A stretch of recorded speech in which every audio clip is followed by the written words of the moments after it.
sudah berbicara begitu banyak rahasia untuk mewujudkan suatu realita berdasarkan apa yang kita inginkan, yang kita cintai. Dan sekarang kita akan masuk lebih dalam lagi, bagaimana caranya supaya kita bisa mewujudkan realita itu dalam kenyataan hidup kita. Perhatikan kata demi kata, karena apa yang saya sampaikan ini penting, sangat penting. Apalagi kalau kita mampu membuktikannya, maka semua akan membawa kita pada kehidupan yang menakjubkan. Nah, cara menarik apa yang kita inginkan, apa yang kita sukai, apa yang kita cintai. Untuk menarik apa yang kita inginkan dan cintai dari kehidupan yang tak kasat mata menjadi kasat mata, maka kita sudah memberikan caranya, kita tinggal memberikan cinta terhadap imajinasi dan perasaan kita. Kita tinggal memberikan cinta terhadap imajinasi dan perasaan kita. Saya sudah memberikan langkah-langkah bagaimana menggunakan imajinasi, bagaimana menggunakan perasaan kita. Mungkin perlu saya ulang ya. Bagaimana cara menggunakan imajinasi? Yang pertama, tentu saja kita secara fokus ya, dengan kesungguhan hati, jika perlu meletup-letup di dalam hati kita, bahwa kita benar-benar menginginkannya. Dan apa yang kita inginkan itu ya, diimajinasikan.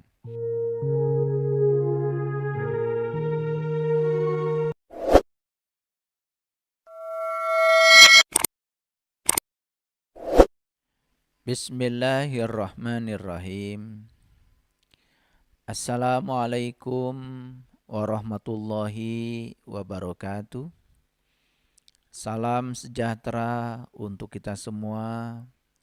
Om Swastiastu, Namo Buddhaya, salam kebajikan, Sampurasun. Rahayu Sagung Dumadi. Semoga seluruh makhluk hidup di semesta ini, baik yang kelihatan maupun yang tidak kelihatan, di setiap ruang dan waktu, di semua tingkatan, senantiasa hidup berbahagia. Dan semoga kita semua yang masih diberikan pinjaman kehidupan bisa memanfaatkan sisa kehidupan kita agar kita selalu menjadi sumber cinta, sumber sukacita, sumber kedamaian, sumber keberkahan bagi semua makhluk di semesta ini dimanapun mereka berada. Bersyukur hari ini kita masih diberi kesempatan untuk melanjutkan proses belajar di sekolah kehidupan ini, dan semoga kita semakin hari semakin matang, semakin bijaksana, semakin mampu menangkap pesan-pesan semesta yang selalu dialirkan kepada kita, yang selalu mengingatkan kita agar kita selalu menjadi lebih baik. Oleh karena itu, mari kita puji Allah bersama-sama membaca hamdalah. Alhamdulillahi Rabbil Alamin. Mari kita awali proses belajar ini bersama-sama menyertakan kehadirannya. Kita hadir di sini saat ini sekarang. Kita rasakan sang hidup yang ada pada diri kita, yang sebentar lagi akan membimbing kita dari dalam diri kita. Oleh karenanya, semoga ilmu yang kita dapat menjadi berkah, menjadi syafaat, yang dapat menyelamatkan kehidupan kita lahir batin. Oleh karenanya, mari kita sapa asma Allah dengan kelembutan dan cinta, seraya membaca basmalah. Bismillahirrahmanirrahim. Tidak terasa kita sudah memasuki episode yang ke-6 dari seri Hidup yang Menakjubkan. Perjalanan kita dari episode yang pertama, yang kedua, yang ketiga, yang keempat, sampai yang kelima. Semoga para sahabat semua sudah mampu menangkap sekaligus mempraktekkan rahasia semesta yang sudah saya bagikan, dan semoga sudah mampu membuktikan. Karena yang namanya ilmu itu harus melewati 5 tingkatan. Yang pertama harus niti harti. Niti harti artinya ilmu itu harus bisa dimengerti. Yang kedua niti surti. Ilmu itu harus dipahami. Bukan sekedar mengerti, tetapi kita pun harus paham. Dan tentu saja yang namanya paham bukan menghafalkan apa yang disampaikan orang lewat telinga kita, kemudian direkam lewat memori kita. Paham itu harus melewati pengalaman kita. Malam yazuk lam ya'rif. Yang tidak mengalami tidak akan pernah bisa memahami. Oleh karena itu, belajar itu harus learning to do, bukan sekedar learning to know. Bukan sekedar untuk tahu, tetapi kita harus melakukan agar kita bisa mendapatkan pemahaman yang sesungguhnya. Lalu yang ketiga, kita harus niti bukti. Niti bukti berarti kita harus mampu membuktikan apa yang kita mengerti, apa yang kita pahami, dan sekaligus kita harus mampu membuktikannya.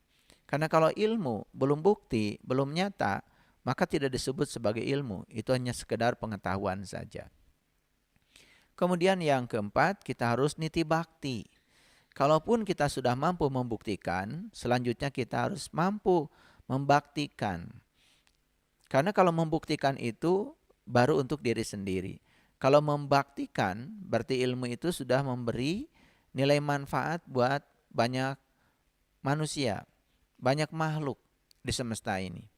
Dan yang terakhir, ya, tingkatan ilmu harus niti sejati.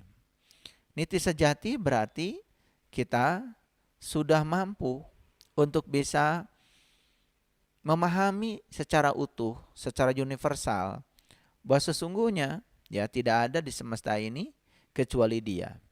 Jadi ilmu apapun sesungguhnya adalah berasal dari Sang Maha Pencipta, Sang Maha Hidup, ya, yang telah mengkreasi alam semesta ini. Dan Allah Subhanahu wa taala mengkreasi alam semesta ini cuma satu, karena Dia ingin dikenal. Jadi sebetulnya intisari dari ilmu pada dasarnya adalah bagaimana kita bisa menjadikan ilmu sebagai instrumen yang mengantarkan kita untuk mengenal Dia. Kuntu kanzan mahfian wa ahbabtu an u'rifa fa khalaqtu khalqan. Sesungguhnya aku adalah suatu perbendaharaan yang tersembunyi. Aku ingin agar aku dikenali, maka aku ciptakan ciptaan agar dengan ciptaan mereka bisa mengenal aku. Jadi sebetulnya Allah sendiri yang menyatakan dalam hadis qudsi, terciptanya alam semesta ini sebagai sarana untuk mengenalnya. Oleh karena itu di alam semesta itu begitu banyak tanda-tandanya, begitu banyak rahasianya. Dan siapa saja yang sudah mampu mengungkap rahasia yang tersembunyi di balik semua ciptaannya, maka merekalah yang akan mendapatkan berkah di dalam kehidupannya. Para sahabat, episode 1 sampai yang kelima, saya sudah berbicara begitu banyak rahasia untuk mewujudkan suatu realita berdasarkan apa yang kita inginkan, yang kita cintai. Dan sekarang kita akan masuk lebih dalam lagi. Bagaimana caranya supaya kita bisa mewujudkan realita itu dalam kenyataan hidup kita. Perhatikan kata demi kata, karena apa yang saya sampaikan ini penting, sangat penting. Apalagi kalau kita mampu membuktikannya, maka semua akan membawa kita pada kehidupan yang menakjubkan. Baik ya, langkah pertama yang perlu saya ulang dari episode yang sebelumnya adalah tentang bagaimana cara menarik apa yang kita inginkan, apa yang kita sukai, apa yang kita cintai. Untuk menarik apa yang kita inginkan dan cintai dari kehidupan yang tak kasat mata menjadi kasat mata, maka kita sudah memberikan caranya. Kita tinggal memberikan cinta terhadap imajinasi dan perasaan kita. Kita tinggal memberikan cinta terhadap imajinasi dan perasaan kita. Saya sudah memberikan langkah-langkah bagaimana menggunakan imajinasi, bagaimana menggunakan perasaan kita. Mungkin perlu saya ulang ya. Bagaimana cara menggunakan imajinasi? Yang pertama, tentu saja kita secara fokus ya, dengan kesungguhan hati, jika perlu meletup-letup di dalam hati kita, bahwa kita benar-benar menginginkannya. Dan apa yang kita inginkan itu ya diimajinasikan. Makanya Einstein mengatakan kalau pengetahuan itu hanya menghubungkan A ke B. Kalau imajinasi itu menghubungkan A ke B, ke C, ke D, sampai ke Z, bahkan tak terbatas. Jadi imajinasi itu bukan halusinasi. Jadi yang pertama adalah memfokuskan dan membayangkan apa yang kita inginkan itu dengan sungguh-sungguh. Yang kedua, langkah kedua, ya, kita bisa membayangkan seakan-akan apa yang kita inginkan itu sudah bersama dengan kita. Dan yang ketiga, apa yang kita inginkan itu, ya, bukan sekedar bersama dengan kita, tetapi kita sudah melakukan berbagai hal dengan yang kita inginkan itu. Dan yang keempat, tentu saja kita akan memilikinya. Kemudian cara merasakan seperti apa? Pada saat kita membayangkan dengan sungguh-sungguh apa yang kita inginkan dan kita cintai itu, ya, maka kita merasakan seakan-akan apa yang kita inginkan dan kita cintai itu sudah nyata, sudah bersama dengan kita. Maka masuki langkah yang kedua, yaitu merasakan bahwa ya apa yang kita bayangkan itu, apa yang kita imajinasikan itu seakan-akan sudah bersama dengan kita.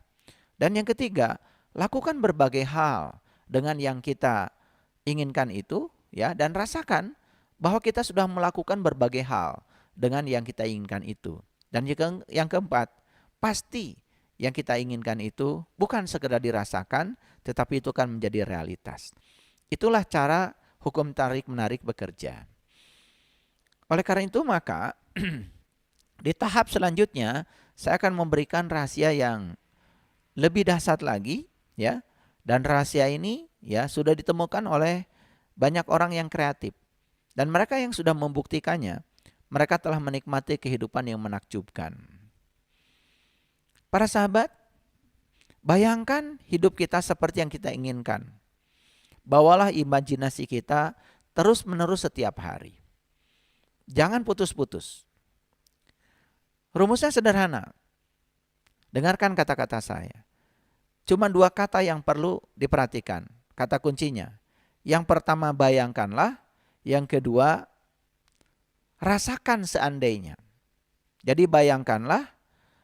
Yang kedua rasakan seandainya. Jadi bayangkanlah bagaimana rasanya seandainya. Nah, titik-titiknya boleh diisi. Jadi bayangkanlah bagaimana rasanya seandainya. Jadi seandainya itu diisi dengan apa yang kita inginkan. Semakin dalam kita ya bisa merasakan itu semua, maka seperti yang sudah saya sampaikan bahwa tubuh kita ini secara saintifik itu adalah magnet. Yang namanya magnet, pasti di sekitar magnet ada medan magnet. Semua hal yang berada dalam medan magnet kita itu akan tertarik kepada kita kalau kita sudah menjadikan diri kita sebagai magnet. Tentu saja yang akan kita tarik juga bisa hal yang positif, juga bisa hal yang negatif. Makanya kita harus hati-hati karena perasaan kita adalah penentunya. Jadi saya akan tuliskan para sahabat. Rumusnya adalah sederhana. Jadi di sini ya, bayangkanlah bagaimana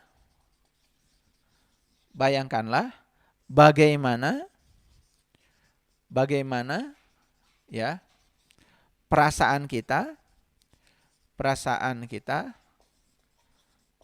seandainya. Nah, seandainya diisi ya, diisi. Silakan ya. Bayangkanlah bagaimana perasaan kita seandainya. Silakan diisi. Bayangkanlah bagaimana perasaan kita seandainya yang kita inginkan itu sudah mewujud menjadi realitas dalam kehidupan kita. Silakan diisi itu, diisi ya. Bahkan ya, nanti ya belajar berlatih ya. Tidak usah banyak-banyak ya. Dalam 24 jam itu hanya perlu waktu sekitar 7 menit saja. Luangkan 7 menit ya untuk bisa meluapkan ya cinta kita dan memberikan cinta kepada imajinasi dan perasaan kita ya secara serius, secara sungguh-sungguh. Hanya perlu 7 menit. Ya. Dan apa yang saya sampaikan ini sudah saya buktikan. Dan saya ya pantang untuk membuktikan sesuatu, apalagi ya yang disebut dengan ilmu itu kan harus nyata dan bisa dibuktikan. Karena ilmu itu kan asasnya cuma 3. Yang pertama, ilmu itu harus koheren. Tidak boleh bertentangan dengan akal pikiran kita yang sehat. Yang kedua, ilmu itu harus koresponden. Ilmu itu harus nyata dan bisa dibuktikan. Jadi kalau saya menyampaikan sesuatu ya dan tidak nyata dan tidak bisa dibuktikan, jelas itu tidak berkategori ilmu. Dan yang ketiga, ya ilmu itu harus pragmatis, memiliki nilai manfaat untuk diri kita dan untuk banyak orang. Ya, jadi sekali lagi yang saya sampaikan ini adalah ilmu, ya, bukan sekedar pengetahuan. Jadi pengetahuan dengan ilmu bedanya, kalau pengetahuan sudah menjadi kenyataan itu namanya ilmu. Ya, kita harus transformasikan pengetahuan menjadi ilmu, ya. Jadi rumusnya adalah bayangkanlah bagaimana perasaan kita seandainya. Seandainya silahkan diisi oleh para sahabat sekalian. Nah, ketika meluangkan waktu 7 menit itu saja ya. Fokuskan ke sana. Silahkan dibuktikan sendiri, ya. Nah, saya mengambil satu pernyataan dari pemenang hadiah Nobel. Ya, ini pemenang hadiah Nobel bidang fisika. Namanya Werner Heisenberg. Jadi kalau orang fisika ya, yang pernah belajar fisika kuantum, pelajar fisika atom, fisika inti, pasti bakal mengenal nama ini. Werner Heisenberg. Ya, beliau juga pemenang hadiah Nobel. Beliau mengatakan seperti ini. Atom-atom atau partikel dasar itu sesungguhnya tidaklah nyata. Jadi yang disebut dengan atom atau partikel dasar yang selama ini oleh kebanyakan orang awam dianggap nyata. Bahkan Werner Heisenberg sendiri mengatakan atom-atom atau partikel-partikel dasar itu sesungguhnya tidak nyata. Mereka membentuk alam potensi atau disebut dengan alam kemungkinan. Makanya di kajian yang sebelumnya saya sudah menyampaikan, begitu kita ya berada di tataran ruang dan waktu, maka hukum kausalitas berlaku, yaitu hukum sebab akibat. Begitu kita memasuki tataran yang melampaui ya, yang melampaui ruang dan waktu, yang saya sebut dimensi kelima, maka kita bisa menciptakan yang namanya hukum akibat sebab. Dan di situ berlaku yang namanya probability, ya. Semua kemungkinan masih mungkin terjadi. Makanya Werner Heisenberg mengatakan, ya, jadi yang namanya atom atau partikel dasar itu sendiri itu tidak nyata. Mereka itu membentuk potensi atau kemungkinan. Jadi lebih banyak membentuk potensi atau kemungkinan ketimbang sebagai benda atau fakta. Dan selama ini kalau orang awam mengatakan bahwa atom, partikel dasar itu adalah benda atau fakta. Sedangkan Werner Heisenberg sebagai pemenang hadiah Nobel, beliau sendiri yang mengatakan bahwa itu tidak nyata. Karena itu hanya alam potensi yang disebut dengan alam probability atau alam kemungkinan. Jadi para sahabat, saya mau ngasih contoh sederhana saja. Ini terjadi dalam kehidupan saya. Jadi saking saya ingin membahagiakan keluarga saya pada saat itu, saking ingin keluarga saya merasa tenang gitu ya. Dan pada saat itu kondisi kami ya, ekonomi kami saat itu ya sangat banyak kekurangan. Maka ketika saya belum selesai kuliah gitu, saya itu setiap hari ya selalu membayangkan bahwa saya itu sudah menjadi dosen. Saya sudah menjadi pegawai, saya sudah mendapatkan gaji. Ya, saya selalu begitu ya. Bahkan secara tidak sengaja ya, saya sering membicarakan pada ibu saya, nanti saya akan jadi dosen, saya akan jadi PNS, saya akan jadi pegawai. Itu. Saya tidak berbohong karena saya cuma mengatakan seperti itu, ya. Dan ternyata alhamdulillah ya, saya lulus di waktu yang tepat. Sehingga ketika kelulusan terjadi pada diri saya, saat itu saya mendapatkan kesempatan untuk mengikuti tes. Ya begitu mudahnya, dalam waktu singkat saya bisa diangkat menjadi seperti yang saya mau. Nah itu ya, itu hal yang kecil. Dan kalau saya tidak membayangkannya, kalau saya tidak merasakannya, tentu saja itu tidak akan menjadi kenyataan dalam kehidupan saya. Nah ini hal yang sangat sederhana sebetulnya. Dan saya mengulang ini bukan saya ingin menyombongkan diri saya, tetapi saat itu betul-betul saya merasakan itu. Ya, betul-betul saat itu saya membayangkan itu. Dan ternyata begitu mudah dan menjadi kenyataan. Jadi sesuai dengan hukum yang sudah saya sampaikan, karena tubuh kita adalah magnet, maka di sekitar magnet pasti ada medan magnet. Jadi apapun yang berada di sekitar medan magnet itu akan tertarik ke dalam magnet. Jadi oleh itu maka tugas kita sekarang adalah meluaskan medan magnet kita. Bukan sekedar meluaskan, tetapi menguatkan medan magnet kita. Supaya apa? Supaya ya semua benda-benda yang berada dalam medan magnet itu, kalau medan magnet kita kuat, itu akan mudah tertarik. Dan itu semua tergantung kepada kita. Kuncinya cuma dua, imajinasi dan perasaan kita. Nah, oleh karena itu maka kita harus mendukung diri kita sendiri, ya. Jadi kalau kita tidak bisa mendukung diri kita sendiri, ya, kita tidak mempercayai diri kita sendiri, kita menyatakan diri kita tidak layak, itu sudah hambatan untuk merealisasikan apa yang kita inginkan, ya. Oleh karena itu maka setiap kali kita membiarkan diri kita memikirkan apa yang dipicu, ya, dipicu. Pemicunya bisa orang lain, ya. Bisa seseorang, bisa sesuatu, bisa suatu keadaan. Hati-hati, ya. Berarti kita ya menjadi apa yang kita inginkan. Jadi begitu kita membiarkan diri kita ya dipicu oleh seseorang, sesuatu, keadaan atau apapun, itu artinya kita akan menjadi apa yang kita pikirkan. Nah, oleh karena itu maka kita harus bisa mengendalikan diri kita. Masih ingat ya kajian yang sebelumnya, jangan berada dalam kendali otomatis perasaan. Begitu kita mendapati situasi yang buruk, maka perasaan kita buruk, sebetulnya perasaan buruk kita itu secara otomatis diizinkan menjadi buruk, itu karena apa? Karena kita tidak punya kendali dengan perasaan kita.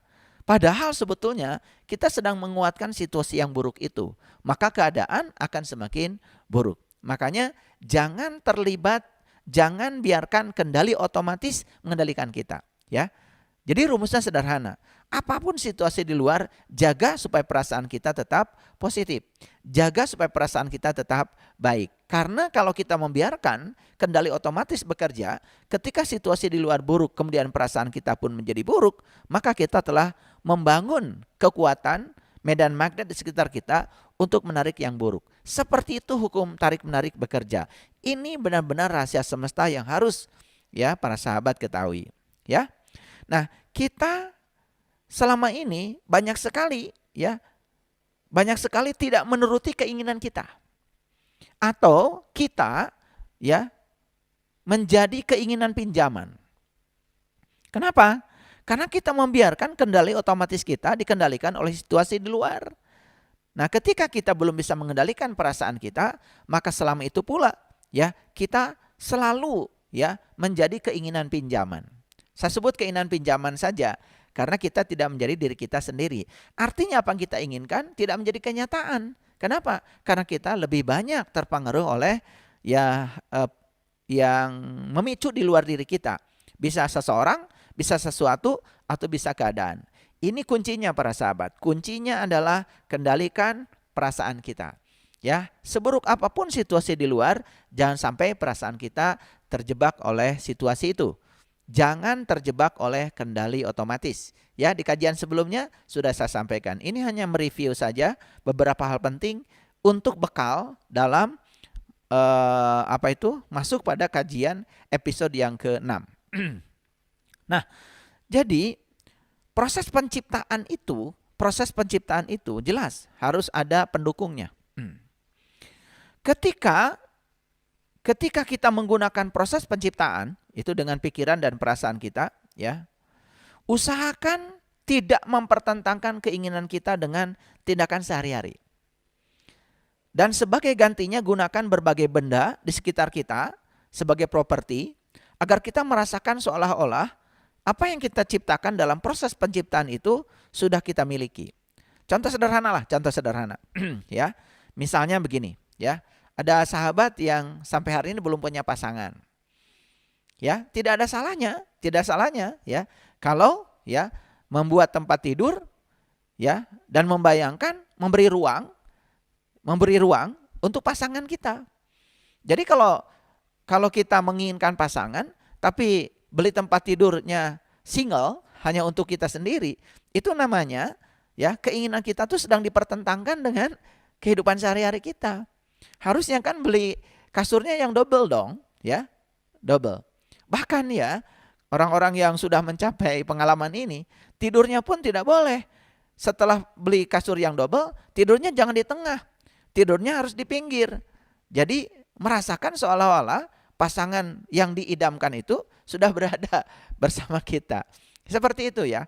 Nah, sama yang lain. Misalnya kalau kita bikin rumah, ya tentu saja kita harus visioner ya. Kalau kita menginginkan mobil, ya bikin rumah harus ada garasinya. Kalau bikin rumah sudah tidak ada garasinya, berarti antara keinginan kita bertentangan dengan keseharian kita. Harusnya itu ada space ya buat mobil kita, walaupun mobilnya belum ada. Tetapi dengan begitu kita sudah menciptakan ruang.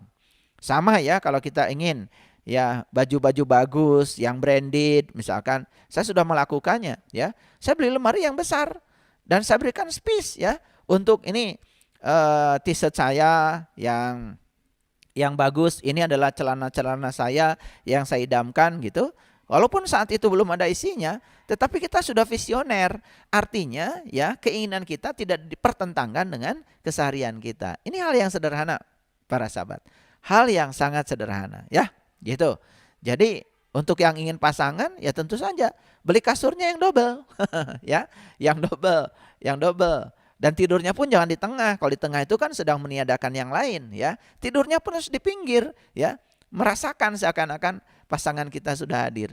Nah, itu kelihatan sangat sepele, tetapi ini sangat mendukung. Nah, ini yang disebut dengan cara mendukung proses penciptaan ya.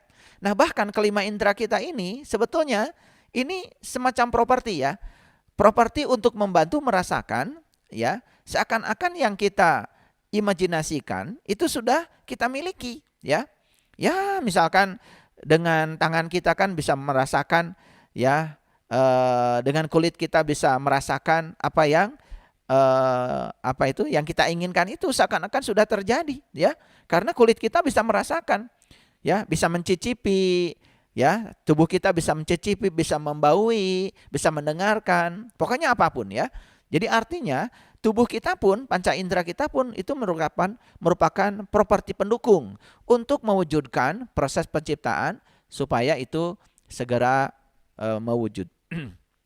Nah, oleh karena itu maka tugas kita adalah menyelesaikan tugas penciptaan itu ya.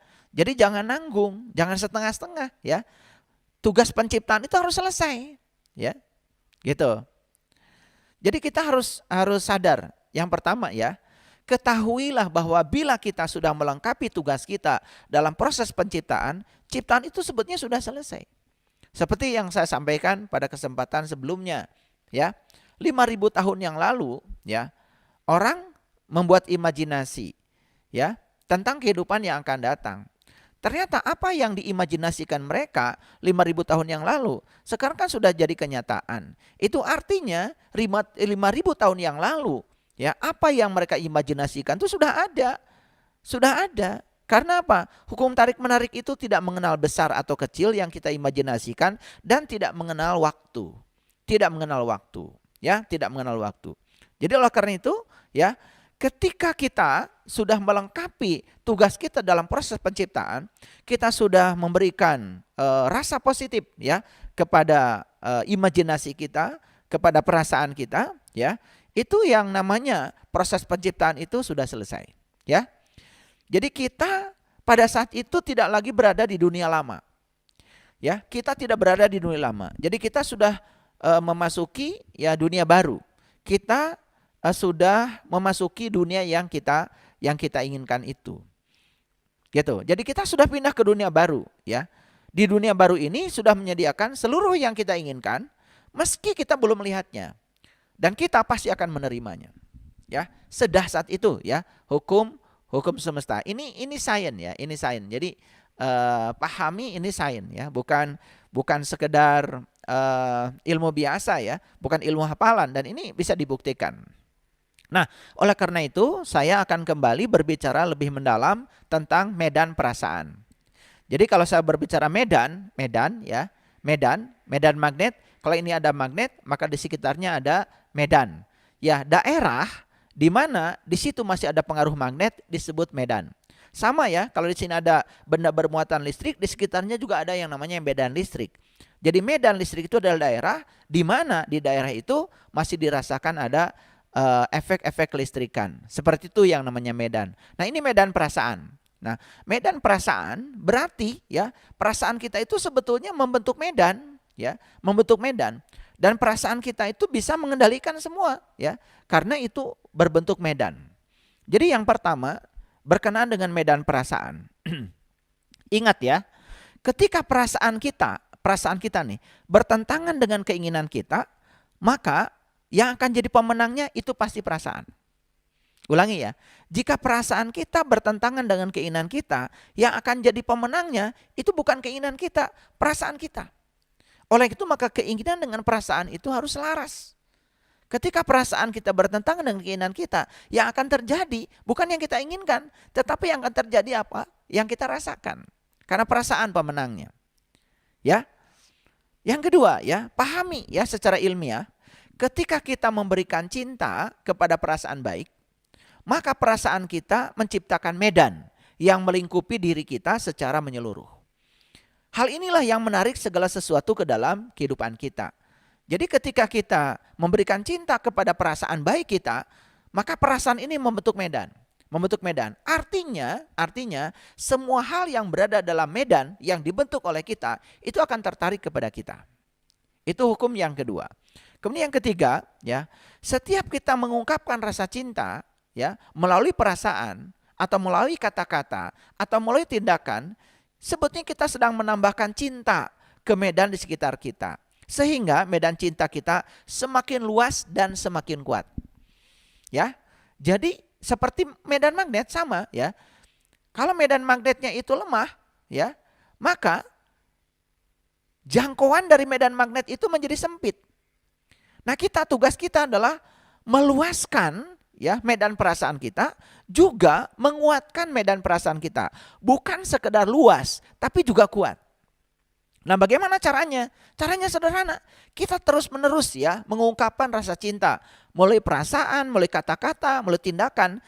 Nah, ingat ya, cinta yang saya maksud sekali lagi bukan rasa perasaan, tetapi kekuatan positif, ya. Kita selalu menginpuskan kekuatan positif. Makanya ada cinta, ada ketiadaan cinta. Cuma dua saja, ya. Cinta itu kekuatan positif, begitu kita dikendalikan oleh ya kekuatan negatif, berarti di situ sedang mengalami ketiadaan cinta. Ya, nanti saya akan berikan simulasi yang lebih jelas ya, yang lebih jelas. Nanti saya akan berikan simulasinya, ya. Jadi apapun yang ada dalam medan magnet kita akan ditarik. Ketika daya magnet kita begitu positif, begitu kuat, maka hal-hal yang menyenangkan secepat kilat akan muncul. Jadi tergantung medan perasaan kita, apakah luas, apakah kuat. Kalau medan perasaan kita itu luas dan kuat, ya, maka itu yang akan tertarik. Tetapi hati-hati ya, luasnya negatif, kuatnya negatif, atau luasnya positif, kuatnya positif. Tentu saja kalau kita ingin menarik hal yang kita inginkan, hal yang kita cintai, yang harus kita luaskan dan kuatkan, itu adalah medan perasaan yang dibangun oleh rasa cinta yang diinpuskan ke dalam perasaan kita. Ya, itu. Jadi lewat kemampuan kita memikirkan, merasakan, kita akan memiliki kuasa atas seluruh penciptaan. Tidak ada yang besar atau kecil bagi hukum tarik-menarik. Tidak ada konsep waktu untuk hukum tarik-menarik. Tidak ada konsep waktu. Bahkan fisika kuantum mengatakan saat kita membayangkan sesuatu saat ini, sebetulnya yang kita bayangkan sudah ada saat ini juga. Sudah ada saat ini juga, cuma belum tertarik aja ke dalam diri kita. Padahal itu sudah ada. Ya mungkin sederhana ya, saat kita membayangkan mobil, tentu saja mobil yang kita bayangkan, mobil yang pernah kita lihat. Dan mobil itu sudah ada di dealer kan sebetulnya. Hanya soal tempat. Tempatnya belum di rumah kita. Tetapi waktunya sekarang sudah ada. Di waktu ini sudah ada yang kita bayangkan itu. Ya, itu. Oke ya, saya sudah berikan contoh yang sederhana. Ya, untuk membantu kita memiliki perspektif penciptaan yang tepat. Jadi kita harus memiliki perspektif penciptaan yang tepat. Seberapa besar pun keinginan kita, pikirkan saja. Bahkan jika perlu pikirkan keinginan yang besar itu hanya semacam bintik kecil saja. Maka apapun yang kita inginkan, anggap saja sebagai bintik kecil saja, sebesar apapun itu. Karena hukum tarik-menarik tidak mengenal besar kecil, tidak mengenal soal waktu, ya. Nah, cuman kita kadang-kadang sering ya dihantui oleh keraguan-raguan. Ingat ya, keraguan-raguan adalah pengkhianat. Keraguan-raguan adalah pengkhianat. Dan keraguan-raguan itu yang akan membuat kita kehilangan kebaikan yang seringkali dapat kita menangkan. Jadi semua keinginan sebesar apapun hanya sebuah bintik ya dalam kekuatan cinta. Karena kekuatan cinta itu tanpa batas, sudah saya jelaskan ya. Kekuatan positif itu tanpa batas, beda dengan kekuatan negatif ya. Kekuatan negatif, ketiadaan cinta itu ada batasnya. Karena kadang-kadang ya orang ya justru di titik nadirnya, di batas terendahnya dia mengalami kebangkitan. Tapi yang namanya kekuatan positif itu tidak ada batasnya, tidak ada batasnya. Nah sekarang bagaimana cara mengubah sesuatu yang negatif? Ini harus tahu ilmunya. Bagaimana cara mengubah sesuatu yang negatif? Ya, misalnya contoh sederhana ya, kita punya penyakit. Nah kita punya penyakit, suatu penyakit lah. Ini penting ya, yang punya penyakit. Kemudian ingin disembuhkan. Berikan saja rasa cinta kepada tubuh yang sudah berubah menjadi sehat. Jadi caranya berikan rasa cinta kepada tubuh yang sudah berubah menjadi sehat. Jadi ketika kita sakit, jangan berfokus kepada penyakit kita. Tetapi kita fokus kepada ya tubuh kita yang sudah sehat. Berikan rasa cinta. Artinya apa? Seperti tadi, ya, bayangkanlah bagaimana perasaan kita seandainya ketika kita sedang sakit, bayangkanlah bagaimana perasaan kita seandainya sehat. Jangan berfokus pada sakit. Karena kalau kita berfokus pada sakit, ini hukum tarik-menariknya berlaku. Artinya kita sedang menguatkan medan perasaan yang negatif itu. Makanya kita sudah sakit, kemudian semua yang datang kepada kita adalah potensi-potensi yang membuat kita semakin terjerembab dalam sakit itu. Nah ini ya yang paling penting. Jadi ketika kita sedang mengidap suatu penyakit ya, dan kita ingin penyakit itu disembuhkan, jangan berfokus kepada penyakit. Tetapi kita berfokus kepada tubuh yang sudah sehat. Jadi kita saat itu berfokus seakan-akan tubuh kita sudah sehat. Dan saya sudah membuktikannya. Ya, mohon maaf ya. Saya juga pernah sakit ya. Jadi saya pernah ketika saat itu saya berangkat membimbing umroh. Saya kaget ya. Karena apa? Baju ihram saya berdarah. Berdarah ya. Oh ternyata ya saya ambeien ya, ambeien. Dan saya pada saat itu kemudian tidak ribut, tidak apa-apa. Kemudian saya ganti aja kain ihram saya. Tetapi saya terus menerus ya berfokus tidak kepada ambeien saya. Tapi saya berfokus kepada keadaan tubuh saya yang sudah sehat. Dan tidak lama setelah itu ya, sepulang umroh hanya seminggu 2 minggu setelah itu, mohon maaf, tanpa dengan obat, tanpa operasi, padahal itu sudah berdarah-darah. Itu kembali normal seperti biasa. Jadi artinya ya, tubuh kita ini dokter yang paling cerdas sebetulnya. Cuman kita tidak pernah mengizinkannya. Jadi saya membagikan ini karena saya pernah mengalami situasi itu. Jadi tidak mungkin saya menceritakan tentang ini kalau saya tidak mengalaminya. Jadi sekali lagi ya, cara mengubah sesuatu yang negatif. Nah, ketika ada yang negatif dan kita mengubahnya, ya kita ingin mengubahnya, prosesnya sama saja. Ungkapkan rasa cinta dengan membayangkan dan merasakan yang kita inginkan. Kan kita tidak menginginkan sakit. Oleh karena itu jangan kita memberikan energi pada sakit. Kita harus memberikan energi pada sehat. Pada sehat, ya. Jadi ketika ada yang negatif dan kita ingin mengubahnya, prosesnya sama ya. Seperti mengubah yang kita ingin mendapatkan yang positif. Ungkapkan rasa cinta dengan membayangkan dan merasakan yang kita inginkan. Kan yang kita inginkan sehat. Jadi ungkapkan rasa cinta itu pada sehat. Jadi seperti yang tadi contoh saya ya, ketika saya mengalami ambeien ya, saya ungkapkan saja ya rasa cinta saya kepada tubuh saya yang tidak ambeien. Tubuh saya yang sehat. Saya sudah bersama dengan tubuh saya yang sehat. Saya juga sudah melakukan berbagai hal dengan tubuh saya yang sehat itu. Dan ternyata hanya dalam waktu yang singkat sehat. Tanpa operasi, tanpa obat. Dan itu bisa dilakukan oleh semua orang. Ya. Oke. Sesuatu yang negatif itu kan artinya kekurangan cinta. Maka kita harus membayangkan dan merasakan yang sebaliknya dari situasi yang negatif itu. Jadi situasi yang negatif itu jelas ya kekurangan cinta. Maka ya untuk menghilangkan yang negatif itu, mengubah yang negatif itu, bukan memaksa yang negatif harus menjadi positif. Karena tidak bisa diubah. Yang bisa kita lakukan adalah kita membayangkan dan merasakan yang sebaliknya dari situasi yang negatif itu. Ya. Mungkin para sahabat bisa gampang ya memahami seperti ini. Saya sudah menyiapkan ini. Ini gelas ya, perhatikan ini gelas. Ya, ini gelas ini kosong, ini gelas ini kosong. Ya, kalau gelas ini adalah tubuh kita, gelasnya tubuh kita. Nah, kekosongan ini ibarat ketiadaan cinta. Kekosongan ini ibarat ketiadaan cinta. Ya, ini kosong, ketiadaan cinta. Jadi di sini tidak ada cinta di sini. Ya, kekosongan. Nah, perhatikan para sahabat. Apakah ketika saya mengusir kekosongan, gelas ini akan terisi? Kan tidak. Semakin saya berusaha mengosongkan kekosongan, gelas ini semakin tidak terisi. Makanya semakin kita melawan kejahatan dan kejahatan, kita juga akan semakin negatif. Ya toh? Ketika kita mendapatkan situasi yang negatif di luar dan kita kemudian mengungkapkan perasaan negatif, itu sedang menguatkan yang negatif. Itu yang sering terjadi dalam kehidupan kita. Kita ingin gelas ini penuh, tetapi yang kita lakukan adalah mengusir kekosongan. Kita tidak suka kekosongan. Padahal yang kita inginkan gelas ini kan terisi air. Coba, kalau tubuh ini adalah, gelas ini adalah tubuh saya sudah punya cinta nih. Ini yang saya inginkan. Yang saya inginkan kan air. Karena air ini sebetulnya adalah cinta. Ya, ini kekuatan positif. Kan sebetulnya yang membuat haus kita hilang ini bukan kekosongan, ini air. Nah, bagaimana caranya supaya gelas ini terusir kekosongannya?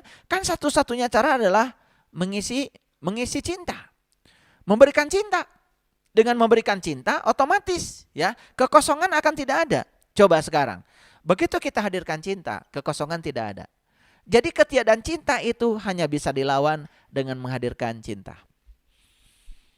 Ya, ini simulasi yang sederhana tetapi sebetulnya sangat menakjubkan kalau bagi orang yang berpikir. Ya, kegelapan tidak bisa dilawan dengan kegelapan. Semakin melawan kegelapan, maka kegelapan semakin gelap. Karena satu-satunya cara untuk melawan kegelapan adalah menghadirkan cahaya. Jadi kalau kita sakit, jangan fokus pada sakit. Fokus pikiran dan perasaan kita kepada tubuh yang seakan-akan sudah sehat. Kita sudah bersama tubuh yang sehat, kita sudah melakukan berbagai hal dengan tubuh yang sehat itu. Coba praktekkan, ini luar biasa. Ini luar biasa. Ya, tanpa obat, tanpa operasi, ya, seseorang bisa melewati fase itu dengan gemilang, dengan luar biasa. Ya. Oke, kita teruskan ya. Jadi ketika kita menggunakan proses penciptaan untuk mengubah yang negatif, ingat, kita tidak harus mengubah yang negatif menjadi positif. Kita tidak usah mengubah yang negatif menjadi positif. Karena apa? Seperti tadi, kalau kekosongan itu negatif, kan kekosongan itu tidak usah diubah oleh kita. Tidak usah diubah menjadi yang positif. Cukup menghadirkan yang positif, maka yang negatif hilang. Cukup menghadirkan air, kekosongan tidak ada. Coba sekarang, kekosongan sudah tidak ada lagi karena kita menghadirkan air. Itu yang harusnya kita lakukan. Jadi kalau ada orang melemparkan obor ke rumah kita, tidak usah mengejar orang yang melemparkan obor itu, biarkan saja, itu urusan dia dengan dirinya sendiri. Tapi yang paling penting kita padamkan api yang ada di rumah kita. Karena kalau kita mengejar orang yang melemparkan obor ke rumah kita kejar terus entah berapa jam sampai di rumah kita sudah terbakar habis. Nah, kita ini sering membiarkan rumah kita ini terbakar habis karena apa? Mencoba untuk keluar, bukan memadamkan apa yang di dalam. Oke ya, para sahabat sudah bisa menangkap pesan cintanya ya. Ini rahasia semesta yang luar biasa. Dan kalau kita melakukan ini luar biasa ya. Ini kekuatan positif. Baik ya. Jadi penciptaan berarti sesuatu yang baru tercipta. Penciptaan berarti sesuatu yang baru tercipta. Dan secara otomatis akan menggantikan yang lama. Otomatis ya. Tadi kosong kan gelas ini. Situasi yang lama sudah berubah dengan menghadirkan cinta, yaitu mengisi air ini, mengisi gelas ini dengan air, kan kekosongan tidak ada. Maka di sini sudah terjadi proses penciptaan.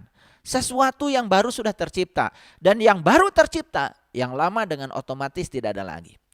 Jadi secara otomatis yang baru akan menggantikan yang lama. Kita tidak perlu memikirkan apa yang ingin kita rubah. Cukup mengungkapkan rasa cinta kepada yang kita inginkan. Maka kekuatan cinta akan menggantikan yang negatif itu. Itu cara mengubah yang negatif, para sahabat. Jadi tidak usah mengubah yang negatif menjadi positif, hadirkan saja yang positif, yang negatif akan hilang dengan sendirinya. Ya, perhatikan kata-kata saya karena ini sangat penting. Ya, nah, jadi perasaan kita adalah dewa kita. Ketika kita mengidap satu penyakit agar mengarah ke pemulihan, kita harus lebih banyak membayangkan dan merasakan kesembuhan total ketimbang memikirkan penyakit itu. Karena kesembuhan total yang kita inginkan kan, beri energi lebih banyak kesembuhan total daripada kita berfokus pada penyakit itu. Ya, ini penting ya, karena banyak yang tidak tahu rahasia ini. Jadi tugas kita sekarang hanyalah menyisihkan 7 menit setiap hari untuk membayangkan dan merasakan apapun yang kita inginkan. Apapun yang kita inginkan, ya. Kesehatan, uang, hubungan, apapun yang kita inginkan. Ingat ya, 4 langkah yang sudah saya sampaikan di kajian sebelumnya. Lihat kembali ya episode yang sebelumnya, episode yang kelima, karena itu sudah saya sampaikan 4 langkah membayangkan, 4 langkah merasakan. Ya, jadi ketika kita sudah membayangkan dan merasakan apa yang kita inginkan, berarti kita sudah berada di dunia baru. Ya, jaga pikiran dan kata-kata, jangan sampai kita kembali ke dunia lama. Karena kadang-kadang ini ya, pikiran dan kata-kata ini kalau tidak terjaga, lompat-lompat, lalu mengantarkan kita kepada dunia lama. Ya, katakan dengan berani bahwa saya sudah benar-benar pulih. Jadi ketika kita sedang sakit pun, katakan dengan berani bahwa saya sudah benar-benar pulih. Ketika kita sedang jatuh ekonomi kita, katakan saya sudah benar-benar bangkit. Daripada kita terus-menerus meratapi kejatuhan dengan menceritakan semua yang negatif yang kita rasakan pada banyak orang. Ingat, kita sedang membangun medan perasaan yang negatif. Bukan keluar dari situ, malah kita akan terus-menerus ya mendatangkan orang, situasi, kondisi dan sebagainya yang akan memperkokoh yang negatif itu. Ya, oke. Aku bertekad untuk merasa ceria dan bahagia setiap hari. Apapun situasi yang kuhadapi. Karena aku sudah belajar dari pengalaman bahwa bagian terbesar dari kebahagiaan atau kesengsaraan itu tergantung persetujuanku. Bukan pada keadaan-keadaan di sekelilingku. Jadi katakan kata-kata itu ya. Aku bertekad untuk merasa ceria. Aku bertekad untuk merasa bahagia setiap hari. Apapun situasi yang kuhadapi. Karena aku sudah belajar dari pengalaman bahwa bagian terbesar dari kebahagiaan atau kesengsaraan itu bergantung persetujuanku, bukan pada keadaan-keadaan di sekelilingku. Jadi sebetulnya ya, kesengsaraan dan kebahagiaan itu tergantung kita di dalam. Persetujuan kita dari dalam, bukan bergantung pada keadaan-keadaan yang ada di luar diri kita atau di sekeliling kita, ya. Nah, sekarang bagaimana cara menghapus perasaan buruk? Nah, ini kita sudah memiliki perasaan buruk ya, perasaan buruk. Bagaimana cara menghapusnya? Ini saya kasih tahu tekniknya yang luar biasa ya. Kita dapat mengubah apapun dalam hidup kita dengan mengubah perasaan kita. Namun dalam mengubah perasaan jangan coba-coba menghilangkan perasaan buruk.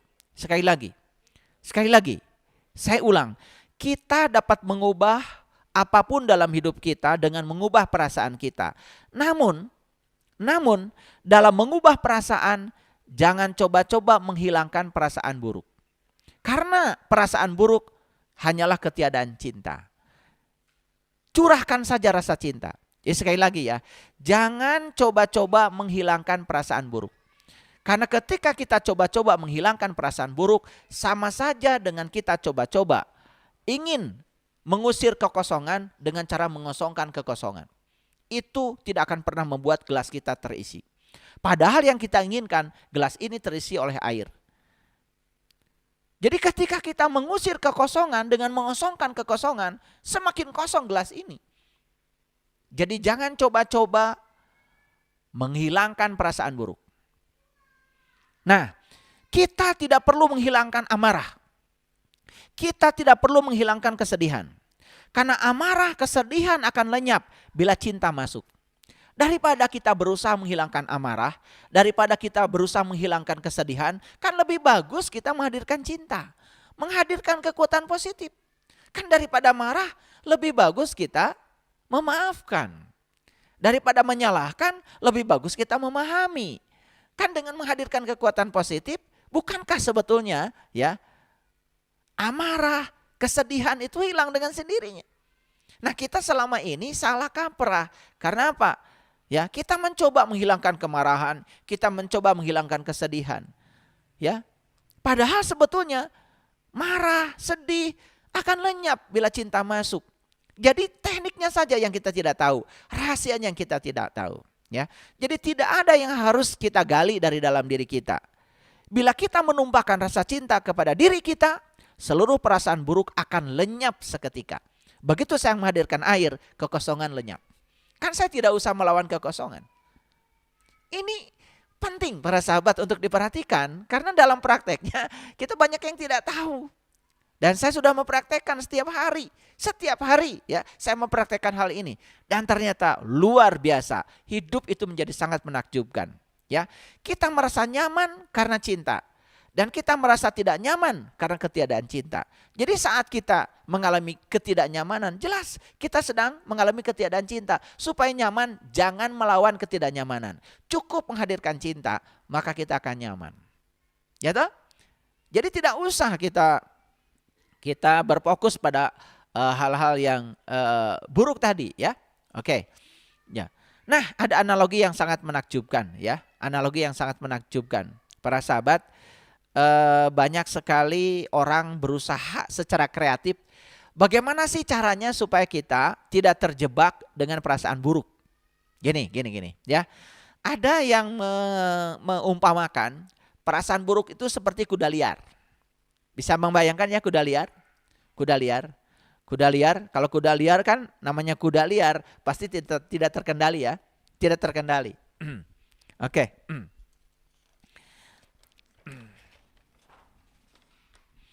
Jadi perasaan buruk, ini perasaan buruk. Perasaan buruk. Ya.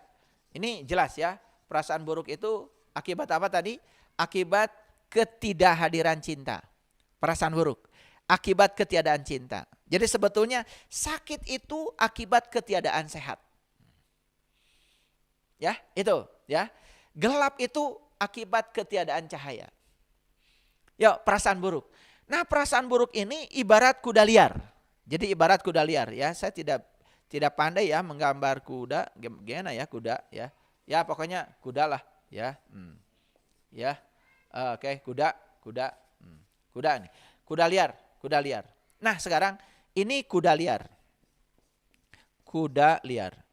Bisa dibayangkan ya, kuda liar kan beda dengan kuda yang sudah tunduk kepada pemiliknya. Coba ya, kalau kuda yang bisa dipakai untuk menarik delman, itu kan kuda yang sudah tunduk ya. Nah, kuda yang suka dipakai di tempat rekreasi, anak-anak suka naik, itu kan kuda yang sudah aman. Itu kuda yang sudah terdidik ya. Bayangkan kuda liar. Bisa dibayangkan kuda liar ya, kuda liar. Kalau kuda liar ini dinaiki, bahaya enggak? Sangat bahaya kan? Nah, perasaan buruk itu ibarat kuda liar. Jadi ketika kita sedang berada di perasaan buruk, berarti kalau kita menambah lagi keburukan pada perasaan buruk, itu sama saja dengan kita sedang menaiki ini.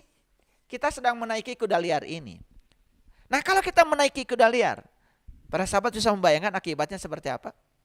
Apakah kita akan happy berada di punggungnya kuda liar? Tentu saja tidak. Kita akan semakin stres, semakin takut. Bahkan kuda ini bisa lari ke sana kemari gak karu-karuan. Yang terjadi apa? Kita akan semakin buruk keadaannya. Ya, karena apa? Kita mencoba menunggangi kuda liar kita. Oleh karena itu, ya, satu caranya. Begitu ada perasaan buruk, bilang pada diri kita, saya akan turun dari kuda liar ini. Saya tidak mau menaiki kuda liar itu. Turun segera dari kuda liar. Dan cara ini ternyata sangat ampuh. Begitu kita merasa perasaan kita buruk, buru-buru turun dari kuda liar kita. Buru-buru turun dari kuda liar kita. Ya, gitu. Baik ya para sahabat. Perlu disadari ya, segala sesuatu itu sudah ada tempatnya. Segala sesuatu sudah ada tempatnya tersendiri, termasuk perasaan buruk. Perasaan buruk itu punya tempat. Tanpa perasaan buruk kita tidak pernah tahu seperti apa rasanya merasa senang. Betul ya? Tanpa perasaan buruk kita tidak pernah tahu seperti apa rasanya merasa senang. Kita akan merasa datar sepanjang waktu ketika kita tidak memiliki perbandingan perasaan. Yuk, bukankah perasaan buruk itu punya tempat dalam hidup ini? Karena kalau tidak ada perasaan buruk, kita juga tidak akan pernah tahu seperti apa sih merasa senang. Bukankah perasaan buruk itu harus ada? Harus ada tempat, harus diberi tempat. Karena kalau tidak diberi tempat, ya bagaimana kita bisa merasa senang kalau tidak ada perasaan buruk? Kita akan merasa datar saja dalam hidup ini sepanjang waktu ketika tidak memiliki perbandingan perasaan. Justru karena ada perbandingan perasaan, disitulah sebetulnya hidup kita jadi dinamis. Ya, seperti itu. Jadi lewat perasaan sedihlah kita dapat mengetahui nikmatnya perasaan bahagia. Setuju ya? Karena kita merasakan nikmatnya perasaan bahagia kan lewat perasaan sedih ya. Jadi oleh itu maka perasaan sedih, perasaan bahagia tidak usah diusir. Biarkan mereka punya tempat sendiri-sendiri. Ya, makanya hebat ya. Di dalam Al-Quran Allah mengatakan, seandainya aku ya akan mengubah semua orang menjadi orang yang beriman, tentu saja bagi Allah tidak sulit, bukan? Tapi Allah tidak melakukannya. Ya. Yang beriman punya tempat, yang tidak beriman juga punya tempat. Yang sabar punya tempat, yang tidak sabar juga punya tempat. Karena apa? Kan orang sabar ini perlu yang tidak sabar untuk menguji kesabarannya. Kalau tidak ada orang yang tidak sabar, bagaimana kita bisa tahu kalau kita sudah sabar? Bahkan bisa jadi ya, yang namanya kebaikan itu bisa dilahirkan oleh keburukan. Yang namanya cahaya itu bisa dilahirkan oleh kegelapan. Kan sebenarnya listrik ini dilahirkan karena manusia tidak betah dalam kegelapan. Kalau manusia betah dalam kegelapan kan sebetulnya tidak ada listrik. Kan listrik ini dilahirkan oleh kegelapan. Sebenarnya teknologi ini sebenarnya dilahirkan oleh ketidakmauan manusia dalam situasi lama. Ya toh? Karena ingin serba cepat, ingin serba mudah, maka terciptalah namanya teknologi. Jadi bukankah sebetulnya ya yang namanya kebenaran pun bisa jadi dilahirkan oleh kesalahan.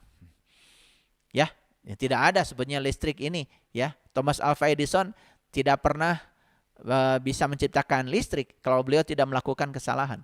Maka beliau tidak pernah mengatakan kalau beliau sudah melakukan kegagalan. Beliau cuma mengatakan, aku tidak pernah melakukan kegagalan. Aku cuma melakukan cara yang salah. Dan justru cara yang benar ditemukan setelah menemukan cara yang salah. Jadi sebetulnya para sahabat, segala sesuatu di semesta ini punya tempat. Bahkan perasaan buruk pun jangan diusir. Biarkan dia di situ. Biarkan di situ, ya. Dia pun harus punya tempat. Ya. Jadi lewat perasaan sedihlah kita dapat mengetahui nikmatnya perasaan bahagia. Kita tidak akan pernah bisa menghilangkan perasaan buruk dari hidup. Karena perasaan buruk adalah bagian dari hidup. Jadi perasaan buruk adalah bagian dari hidup. Oleh karena itu, biarkan saja kuda liar itu ada. Tetapi yang paling penting kan kita tidak usah menaiki kuda liar. Nah, apalagi kuda liar itu dicambuk. Ini saya kasih tahu ya. Ketika perasaan kita buruk, kemudian kita terus berada di situasi yang buruk itu sama saja dengan kita sedang mencambuk kuda liar yang kita tunggangi. Semakin lari kencang dan semakin berbahaya membawa kita, maka kita akan terjerumus dalam keburukan yang terus-menerus. Ya, jadi sekali lagi jangan melawan perasaan buruk. Ya, nah bila kita kesal karena mengalami perasaan buruk, kita memberikan kekuatan yang lebih besar terhadap perasaan buruk itu, kita semakin kuat memancarkan hal-hal yang negatif. Kan kebanyakan seperti itu ya para sahabat, mohon maaf saya bukan meremehkan ya. Banyak orang ketika mengalami perasaan buruk ya dia kesal misalkan kemudian mengalami perasaan buruk, maka justru perasaan buruk itu ditambah-tambah dengan mencari-cari kesalahan, menyalahkan orang lain dan lain sebagainya. Nah itu artinya kita sedang memancarkan hal-hal negatif lebih besar lagi. Jadi perasaan buruk tidak akan pernah mendatangkan kehidupan seperti yang kita inginkan. Karena perasaan buruk berasal dari ketiadaan cinta. Ketiadaan cinta tidak akan menghasilkan yang kita inginkan. Justru ketiadaan cinta hanya akan menghadirkan hal-hal yang tidak kita inginkan. Ya, oleh karena itu waspada untuk tidak membiarkan perasaan buruk menguasai diri kita. Jadi kitalah yang berkuasa atas perasaan kita. Bila kita dilanda perasaan buruk, cara melepaskannya adalah dengan tampil ceria. Cobalah, sekarang ini latihan yang paling berat ya. Ketika kita memiliki perasaan buruk, bagaimana caranya kita bisa tampil ceria? Karena ketika kita perasaannya buruk, kemudian kita tampil penuh dengan kesedihan, ya, wajahnya murung, hati-hati itu. Kita sedang menaiki kuda liar dan kita sedang mencambuknya.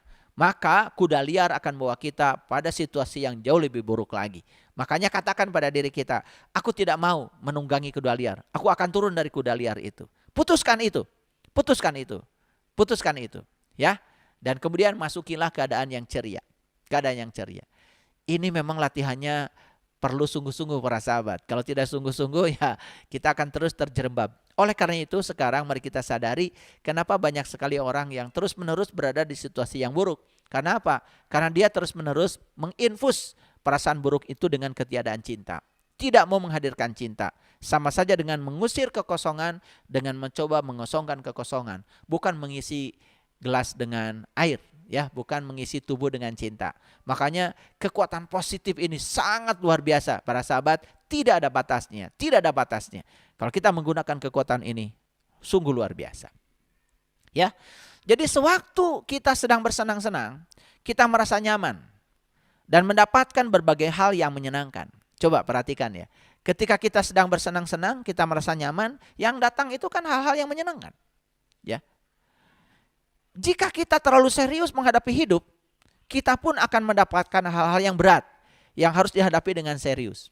Makanya saya sering mengatakan jangan terlalu serius menghadapi hidup. Karena apa? Begitu terlalu serius menghadapi hidup, apa yang terjadi? Kita akan mendapatkan hal-hal yang berat yang membuat kita menjadi sangat serius menghadapi situasi itu. Ya, itu hukum tarik menarik. Jadi, untuk tampil ceria saat menghadapi perasaan buruk, bayangkan perasaan buruk seperti tadi, sebagai kuda liar. Lalu katakan pada diri kita, mengapa kamu menunggangi kuda liar itu? Turun sekarang juga. Karena kuda liar itu akan membawamu ke tempat yang lebih buruk lagi. Itu kuncinya. Katakan pada dirimu, ya. Jangan menganggap perasaan buruk sebagai diri kita. Karena perasaan buruk bukan diri kita. Ya, perasaan buruk bukanlah diri kita. Itu adalah diri palsu kita. Oleh karena itu ada kata-kata bijak. Tanggapilah dengan cerdas, bahkan untuk perlakuan yang tidak cerdas. Ya, tanggapilah dengan cerdas, bahkan untuk perlakuan yang tidak cerdas. Jadi kalau kita selalu cerdas, maka yang tidak cerdas pun kita tanggapi dengan cerdas, maka kita tidak akan terjebak untuk menjadi tidak cerdas. Jika perlu para sahabat, tertawakan diri kita. Ya.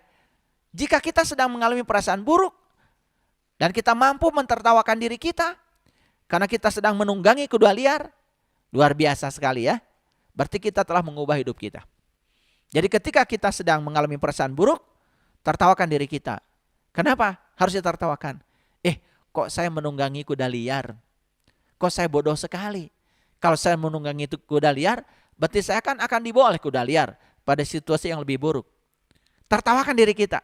Kalau kita bisa mentertawakan perasaan buruk kita, dan kita sedang berada di kuda liar itu, perhatikan ya, kita sudah mengubah hidup kita.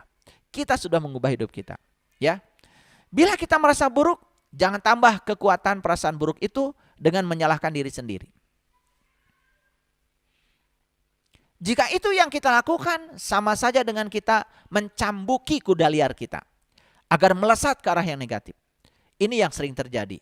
Begitu kita merasa ada perasaan buruk, malah kita menyalahkan diri kita sendiri. Semakin menyalahkan diri kita sendiri, itu artinya kita sedang mencambuki kuda liar kita. Maka kuda liar akan melesat ke arah mana? Ke arah yang lebih negatif. Dan itu sangat berbahaya. Jadi intinya, jangan membenci perasaan buruk, tetapi sadar memilih perasaan baik. Ulangi ya. Jangan membenci perasaan buruk, tetapi secara sadar untuk memilih perasaan baik. Karena perasaan buruk berasal dari ketiadaan cinta, sedangkan perasaan baik itu berasal dari cinta. Jadi hadirkan saja cinta. Hadirkan kekuatan positif. Ya, semakin kuat melawan apapun dalam hidup ini, semakin kuat kita menariknya ke dalam diri kita. Awas ya, semakin kuat kita melawan apapun dalam hidup ini, semakin kuat kita menariknya ke dalam diri kita.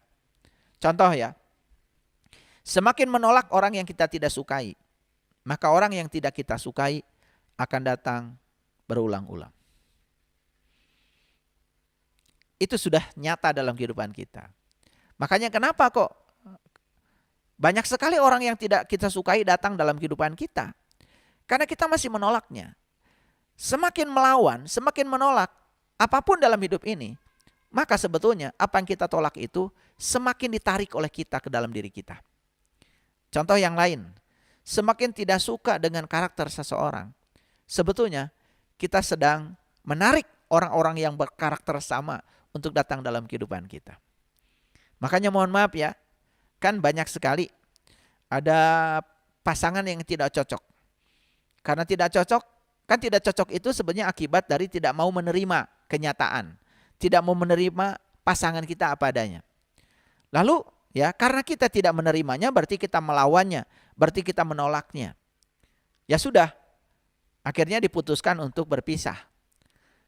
Di sini ada harapan untuk mendapatkan yang berbeda. Percayalah, hukum alam tidak seperti itu. Maka kita akan mendapatkan yang sama lagi seperti itu. Kenapa? Sepanjang kita belum bisa menerimanya, maka hal yang sama akan datang berulang-ulang sampai kita bisa menerimanya. Jadi hukumnya sederhana, semakin kuat kita melawan apapun dalam hidup ini, semakin kuat kita menariknya ke dalam hidup kita. Semakin melawan perasaan buruk, maka kita pun sebetulnya sedang menarik perasaan buruk ke dalam kehidupan kita. Perasaan buruk jangan dilawan. Oleh karena itu, jangan membenci perasaan buruk, tetapi dengan sadar kita memilih untuk memiliki perasaan yang baik. Karena apa? Ketiadaan cinta hanya bisa disembuhkan dengan cinta. Itulah para sahabat, episode yang ke-6. Saya sudah memberikan begitu banyak rahasia, ya, rahasia hidup yang bisa dipraktekkan. Dan semoga para sahabat yang sudah mendengarkan episode 1, 2, 3 sampai yang ke-6 ini, ya, para sahabat sudah bisa menemukan sedikit demi sedikit kehidupan itu ternyata mudah dan menyenangkan. Ternyata kehidupan itu bukan sulit dan penuh perjuangan, tapi kehidupan itu sungguh sangat menakjubkan.